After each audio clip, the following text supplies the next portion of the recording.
To my right is an email that was sent by the victim's lawyers to the DOJ. It was a list of names not to redact, a list of names not to release. What did the DOJ do with this email? They released this email in the document production. Literally the worst thing you could do to the survivors, you did.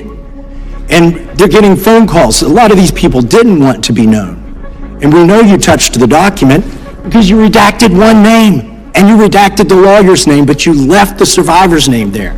The next document I want to show you, that was in the title, the victim's survivors' names, all right? The title of this one is Child Sex Trafficking, Co-Conspirators, fully redacted. Now your deputy attorney general said, oh, well, he appears hundreds of times in the files, but he doesn't appear in this file until I forced you to release it, where he's listed as a co-conspirator, not to tax evasion, but to child sex trafficking, not to prostitution, not to money laundering, child sex trafficking.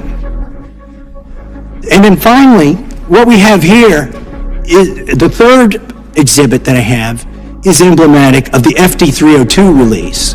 These are the documents that we need that you're holding on to and over-redacting because they have the names of the men who are implicated. How do we know?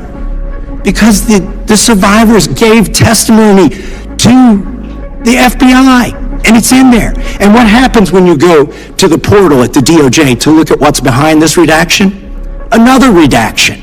So we can't even see them. And then there's some of these files you've pulled down from the website that we will never see. Do you have that kind of accountability? I believe Wexner's name was listed more than 4,000 times. Yeah, I already told you that. This is where he's listed as a co-conspirator. Can I finish my answer? Come on, let me finish my answer. We corrected that within 40 minutes. He was already, you're acting like everybody's trying to cover up Wexner's name. Reclaiming my time. I'm going to answer this question. Reclaiming my time. Mr. Chairman. This is how this works. Within 40 minutes, Wexner's name was added back. Within 40 minutes of me catching you red-handed. There was one redaction out of he's over listed as a co-conspirator.